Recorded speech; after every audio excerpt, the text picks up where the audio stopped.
Happy New Year, everyone, and welcome to the onpoli podcast. I'm Steve Paikin. And I'm John Michael McGrath. Today on the pod, Justin Trudeau has resigned, Parliament has been suspended, and a leadership race is coming.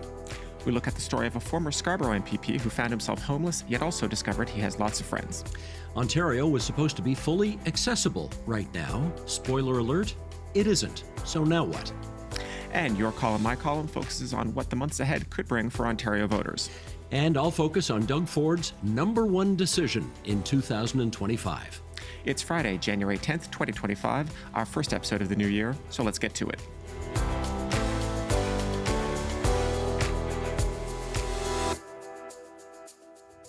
Hey, partner. Hello, sir. Our first sugar of the year. Yes, indeed. There Happy we go. New Year. Happy New Year. You got Godzilla on today. Yeah, this was a Christmas present from my wife, and haven't done a nerdy t-shirt in a while, so I thought I would bring Godzilla to the stage. Now, we did not plan this, but I am also wearing a Christmas present. Okay. This is from my brother-in-law and sister-in-law who live in Sudbury, Scott and Sylvia Rennie, and they call this a Sudbury tuxedo. Okay. That's what they called it. So I thought, this is a good time of year to bring it out. Why not? You're always bringing the Canadian culture here. There we go. I like to do that. Well, we got a full boat today, so shall we get to it? Let's do it. Off to issue one. This has been one of the most extraordinary weeks in Canadian and Ontario political history. First, the Prime Minister's resignation. Second, some guy in Florida says he wants to annex Canada to become the 51st state. Third, Ontario's Premier says, forget that, how about we take Alaska and Minnesota? JMM, to say the least, a bit of a different time this week. Yeah, I mean, on the 51st state stuff, all I'm going to say is that the president-elect hasn't even been inaugurated yet, and I feel like I'm going to spend the next 4 years like therapy screaming into a pillow. I may join you. Just let me know. Yeah. Familiar feelings from 2016 to 2020, right? On the resignation of Justin Trudeau, this is one of these things that I think we all suspect was inevitable. It was still less than a month ago, if you can believe, that Chrystia Freeland resigned as finance minister and deputy prime minister. I think it's fair to say that on the way out the door, she absolutely torched the PM's ability to stick around until a fall election later this year. Freeland also instantly reactivated and re-energized Trudeau's critics within his own party and made it impossible for him to hold on. It was an interesting moment because for all the people who said, she may be good at the issues, but she's really not a great performer and she's not a great politician, that was a very skillful political move. It was an absolute dagger, right? It was a perfectly, I mean, even just the writing of the statement itself, I appreciate it as a writer, words were really well crafted in that statement to do maximum damage. Now, do you mind if I get a little nerdy on you here? Please. That's what else are we here for? Exactly. One of the things that caught my attention this week was the complete absence of what I might call old-time civility. And by that I mean, I have seen in the past that when a first minister steps down, things are different. Trudeau made his announcement. Jagmeet Singh, the leader of the NDP, was immediately out there with a video saying, good riddance, you can't trust the Liberals to do anything right. Pierre Poilievre, the Conservative leader, was immediately out there, pivoting from blasting Trudeau to blasting everybody else who sat at the cabinet table or in the caucus room. Now, I will confess I'm a bit of a fuddy-duddy when it comes to civility in politics. I kind of like it. Back in the day, when a first minister stepped down, even if they were, I'll just say this, as unloved as the current prime minister apparently is, there was an obligation by all players to at least pause for 1 second to say, thank you for your service to Canada. We didn't agree on everything that you wanted to do. You did your best. None of that happens anymore. They use this line, we thank your family for loaning you to us as you did your best for the country. I don't know, maybe I'm too old-fashioned about this, but I have seen this work in other circumstances. I think back to 2002, when Mike Harris was stepping down as Premier of Ontario and Dalton McGuinty was the then opposition leader. And they got up in the legislature and people gave speeches to say goodbye to Mike Harris. And Dalton McGuinty, who you have to know, he and Mike Harris just at a personal level, right, did not like each other, and they ran really brutal, tough campaigns against each other. But there they were, rising to the occasion on the day, before getting to all the other stuff, saying, thank you for your contribution to the province of Ontario. I would like to have seen a little more class at the federal level, but we didn't see it. No, and to stick with federal examples, right? I mean, when Brian Mulroney left, he was not widely beloved. His reputation improved with time, but we can certainly remember that he was not loved as a politician, and yet. People said nice things about him when he announced his retirement. Even the current Prime Minister's father, Pierre Trudeau, when he announced his retirement the second time. Brian Mulroney, actually, somebody posted the Hansard transcript to Twitter this week, just as an example of like such a contrast, right? That Brian Mulroney, who was setting out to defeat the Trudeau Liberals as much as he could, still was able to say respectful, nice things about the then Prime Minister. The Prime Minister, even before he was Prime Minister, he's been in public life for 17 years. First elected as John an MP. Michael, he's actually been in public life for 53 years. Well, yes, he's been a public figure since the second he was born. Yes, and a resident of the Prime Minister's residence for a long time. Yeah. Bonnie Crombie has substantial disagreements with Justin Trudeau, despite the fact that they are of the same party brand. Crombie says she will not bring in a carbon tax. I think we all basically understand that Trudeau has depressed Liberal support in public opinion polling. She might be happy to see the last of him, frankly, but she was still able to offer a respectful statement. Marit Stiles, different party, was still able to issue a statement saying, thanking the Prime Minister for public service. So it is nice when people rise to the occasion. Yeah, we understand that people don't love the current Prime Minister, and he overstayed his welcome, and that story has been well told. Yes. But for 5 minutes on the day he steps down, I agree with you. People could rise to the occasion. Now, the Prime Minister not only announced his intention to resign, but he also, as you know, prorogued Parliament, essentially bringing the business of Parliament to a timeout, to a standstill, I guess, for a couple of months. That means something very important to a select group of members of Parliament. Because Parliament was prorogued, they will not have served adequate time to be eligible for a Member of Parliament's pension. They had to make it to February. And obviously, of course, now they will not make it to February. So that may be another reason why MPs may not love what the PM just did, for what it's worth. Meanwhile, Premier Doug Ford reacted to the announcement earlier this week. Let's take a look at what he said. As long as he's Prime Minister, his main focus is not on the Liberal Party, is not on anything else. It should be the next 14 days making sure that we avoid these tariffs. It's hard to think of two more different politicians than Doug Ford and Justin Trudeau, different parties, different levels of government. They look pretty different. Their philosophies about how involved government should be in your life are pretty different. Yeah. They did cooperate pretty well on a couple of things. The electric vehicles issue, multi-billions of dollars worth of cooperation and subsidies that both their levels of government have contributed to that file. I think they worked pretty well together during the COVID days as well.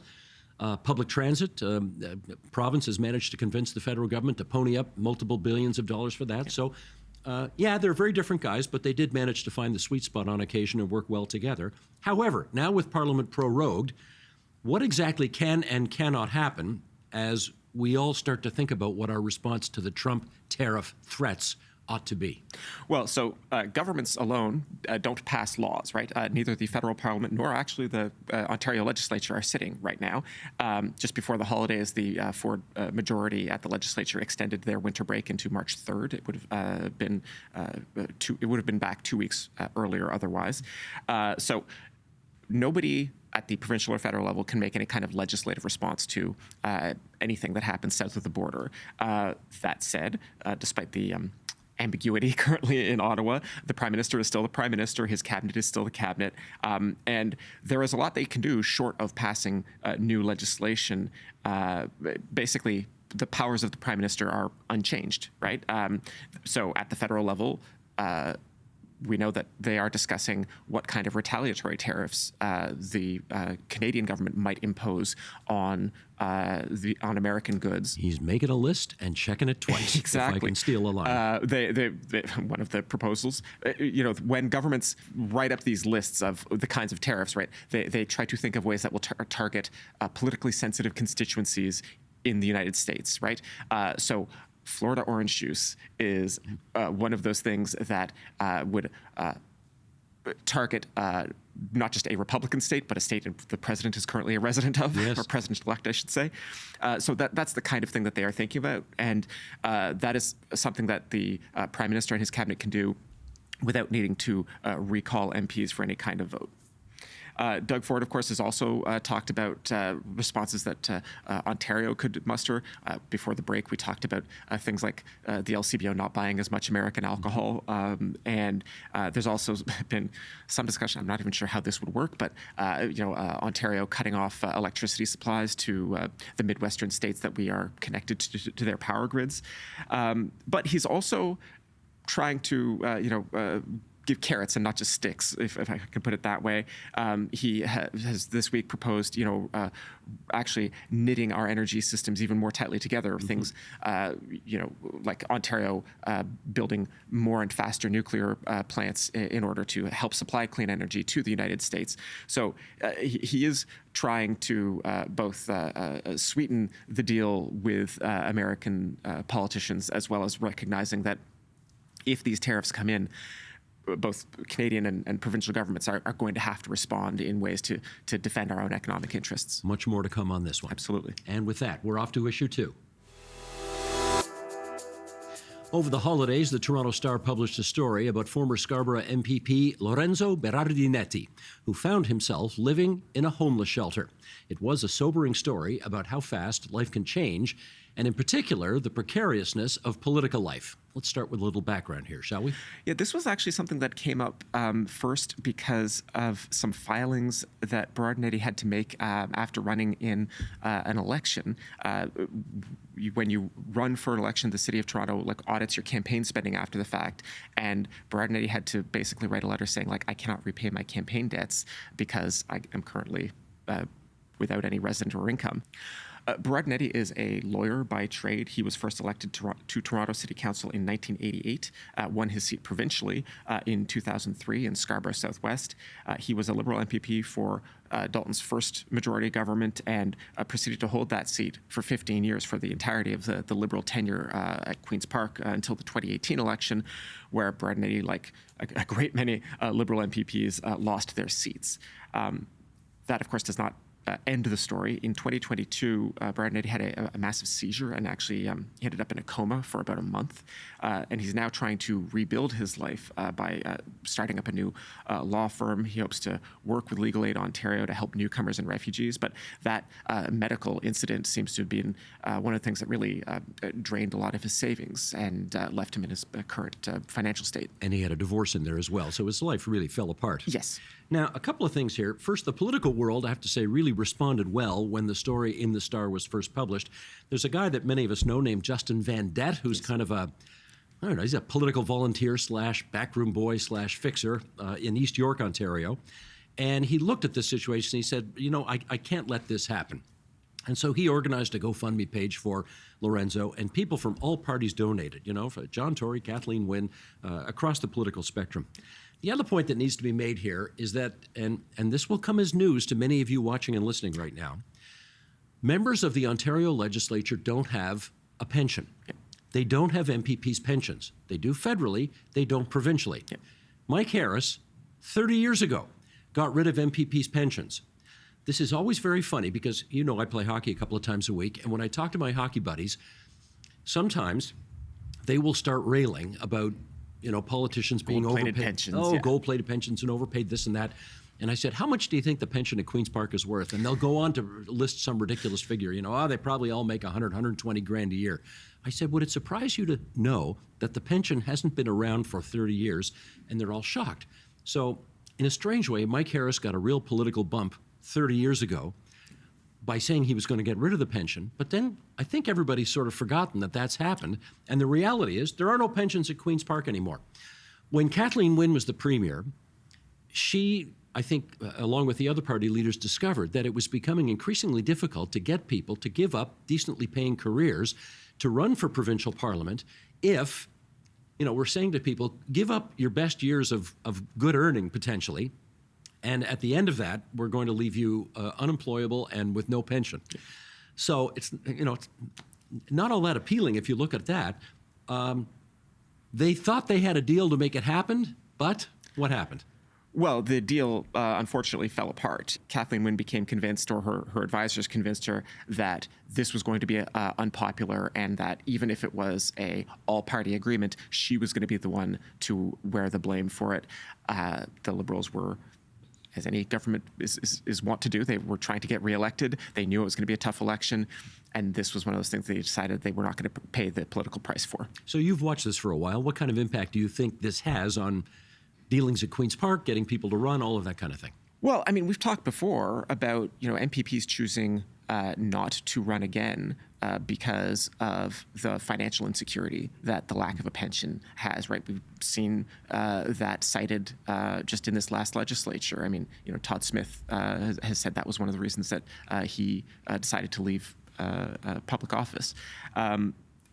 It affects who runs and who does not, as you mentioned, right? I mean, it was not that long ago that, MPPs also didn't have salaries. I mean, before my lifetime, but there was this idea that we had to pay people more to professionalize politics because the only people who were running for elected office were basically people who could afford to take unpaid positions, basically.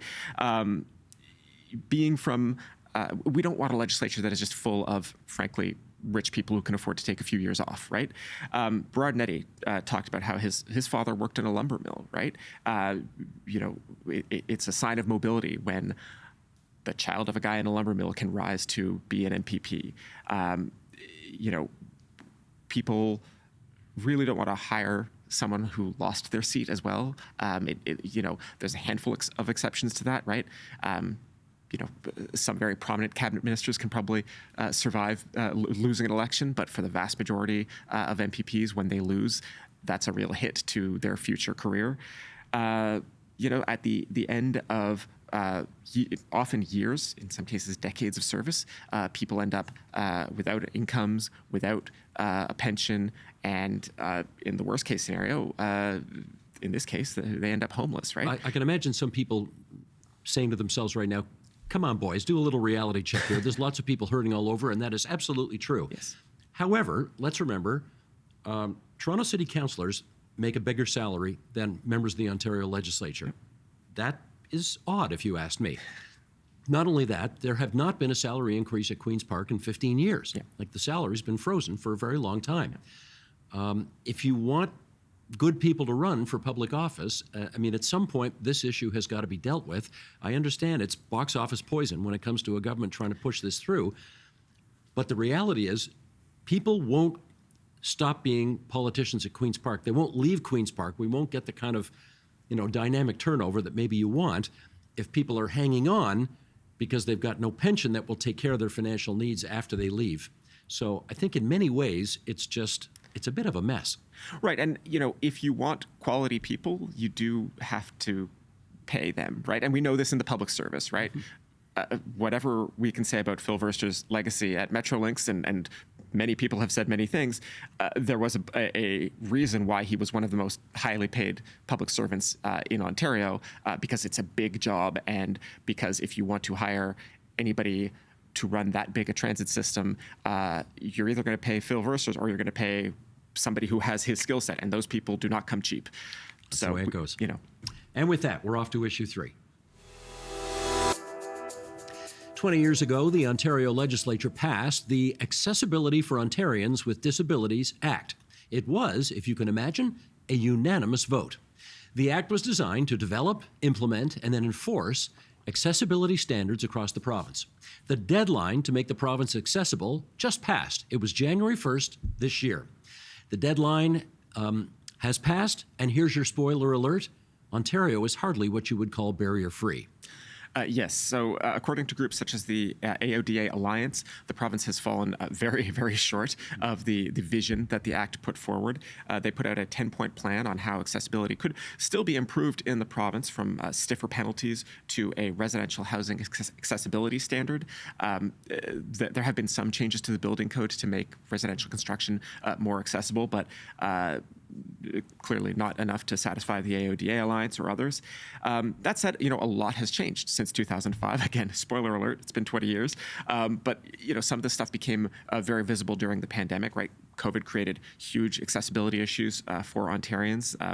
The plastic barriers between passengers and the bus driver that we see on the TTC, they are hard enough to talk through, but they can also pose obstacles for things like wheelchairs for people trying to board the bus, right?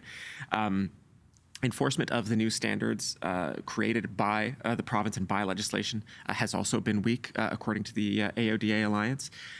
Without teeth, organizations just might lag on meeting their requirements because there is no one to penalize them for it. And here I will just, sticking with a bit of a transit theme here, the TTC here in Toronto, the transit operator, is bound by the AODA. It would take a lot of money to make all of the subway stations accessible. The TTC has been doing some work to add elevators to its subway stations, as for example.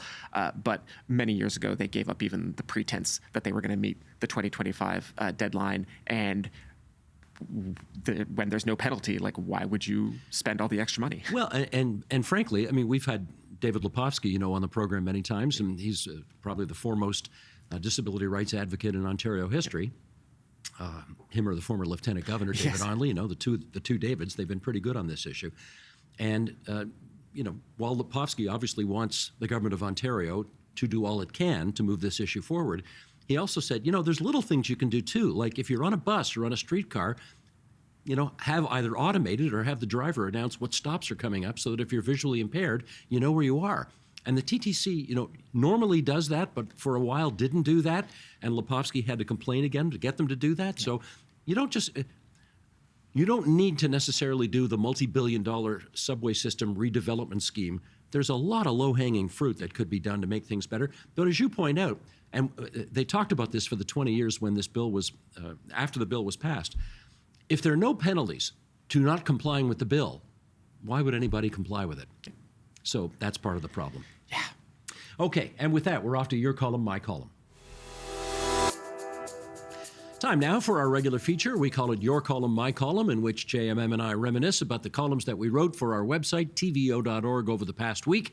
What have you got up your sleeve for your first column of the year? Well, spoiler alert, we both talked about election speculation. I wonder why. So I will try not to step all over your column, but let's just say there is a very real prospect of 2 elections in Ontario before Victoria Day. And I'm going to focus here on the federal election because I think the federal election is sort of necessarily going to be focused very heavily in Ontario, and not just because we are the largest province. Of course, in theory, there isn't supposed to be a federal election until the fall, but at this point, I don't think anybody expects the current federal government to survive a confidence vote if it even gets that far. So probably an election sometime in the spring. Based on the polls, the Liberals are going to be on the defensive basically everywhere. But the Conservatives already hold most of the seats west of Ontario. They'll probably do well in Atlantic Canada, but there's just not as many seats for grabs there. And Quebec, a big province, but also that's where the Bloc is leading. So that's going to put a ton of focus for seats here in Ontario, particularly Southern Ontario, and particularly the GTA. So if you are an Ontario voter, get prepared for a lot of attention. Your phone is going to be ringing. Your doorbell will also be ringing.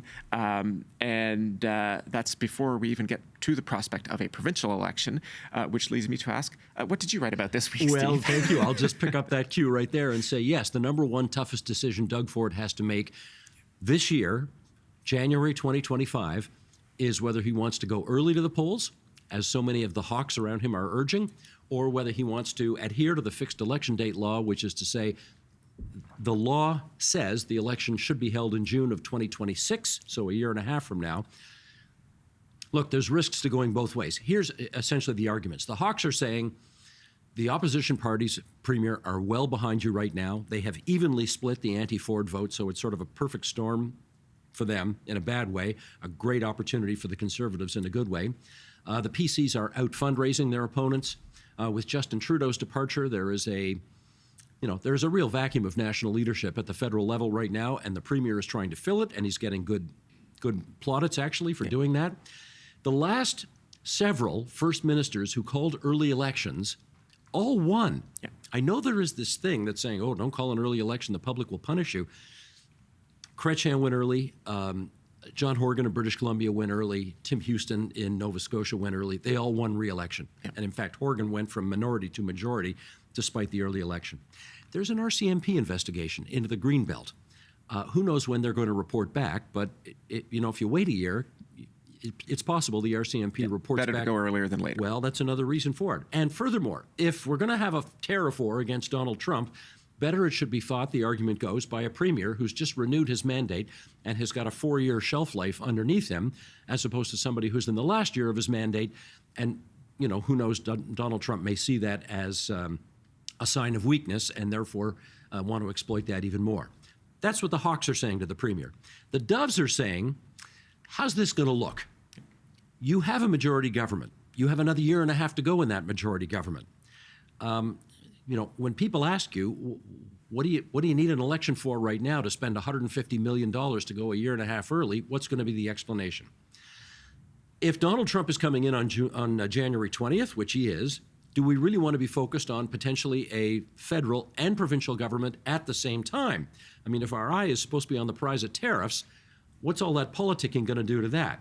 The Doves also say, you just never know. Doug Ford's plenty popular right now, but if you miscalculate and lose, you have cost yourself 14, 15, 16 years of being months, of being premier that you otherwise would have had. So, bottom line, there are risks to going early. There are risks to delaying until June of 2026. And it's one guy's decision. Yeah. It's all on his plate. I have one thing to add to this, a little tidbit from my column that I think it will appeal to you. If we do in fact get 2 elections, and if the polls are roughly correct right now, and they might not be, but Doug Ford is leading pretty substantially in provincial polls, and Pierre Poilievre is leading very substantially in federal polls. If those are borne out, and we have 2 elections this year, we will see something that we have not seen in something like 60 years. 4 years of simultaneous majority Conservative governments at both Queen's Park and Parliament Hill. That has not been true since Diefenbaker was Prime Minister and Leslie Frost was Premier between 1958 and 1962. That's a great little piece of trivia, and I think I can add one thing to that. In those years, Nathan Phillips was the Mayor of Toronto, Ontario's capital city, and he was a Tory. So you had Tories in power federally, provincially, and municipally.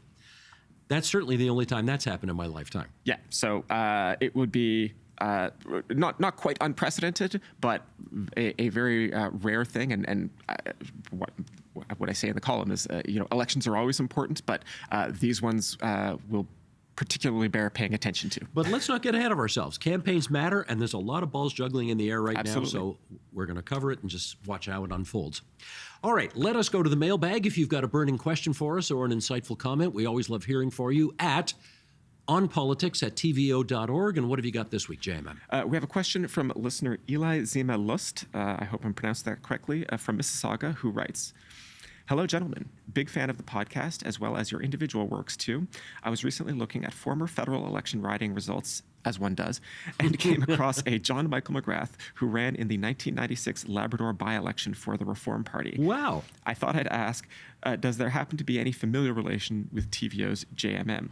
A highlight of my Friday evenings is listening to the pod. Keep up the great work. Thanks and best, Eli Zima Lust from Mississauga, Were Ontario." you moonlighting as a Reform Party candidate on the Rock 30 years ago? In 1996, I was 15 and thus ineligible to run for federal office, or provincial office, I should say. So no, I was not moonlighting. Do you know this guy? No.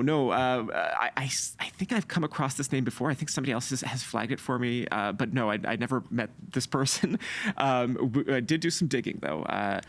So this John Michael McGrath was an economic development officer for the Northwest Territories and Nunavut, and assistant deputy minister of Northern Development for Newfoundland and Labrador. Because we're talking about Atlantic provinces, there's a possibility that he pronounced his surname McGraw and not McGrath. Right. So I want to flag that. In retirement, he volunteered at his local library at a housing complex and was the superintendent, SOUP, at a seniors lunch program, making both homemade bread and soup. He passed away in 2013 at the age of 77, a very interesting life. And we will put a link in the show notes in case you would like to learn more about him. I mean, what are the odds, man? There's lots of John McGraths in this world. Yes. But John Michael McGrath, both of whom love politics in Canada? Yeah, no, it's a pretty narrow slice of people. As I say, I think somebody had flagged this for me years ago on Twitter, like, oh, hey, have you seen this? And yeah, what can I say? We are legion. We are everywhere. Here's you want to talk another piece of ridiculous trivia here? Sure. I used to host a show here called Studio 2. Yes. My first co-host was Mary Hines, whom many people know from Tapestry on CBC Radio. There was a Mary Hines who ran for the NDP in several elections. So just as there was a Mary Hines who worked at TVO and ran for office, so apparently is there a John Michael McGrath who worked at TVO and ran for office. And it's 4 different people, lest anybody get confused. All right. Again, if you'd like to ask about content on the show, you can always email us at onpolitics@tvo.org. And that is the onpoli podcast for this January 10th, 2025. You can follow our show on Apple Podcasts so that you get notified each time a new episode is available. And you can see the video version of the podcast on the TVO Today YouTube channel. Any feedback you have, we're always happy to get it. Good, bad, or indifferent, write us an email at onpolitics@tvo.org. Be sure to include your first and last name and where you're located. This week's episode was produced and edited by Matthew O'Mara, video editing by Colin Kish. Production support from Jonathan Hallowell and TVO's Digital Media Services team. Our managing editor is Katie O'Connor. Lori Few is the executive producer of Digital. John Ferry is vice president, programming and content. Special thanks, as always, to our wonderful studio crew for making the video part of the podcast happen. Until next Friday, everybody. Bye-bye.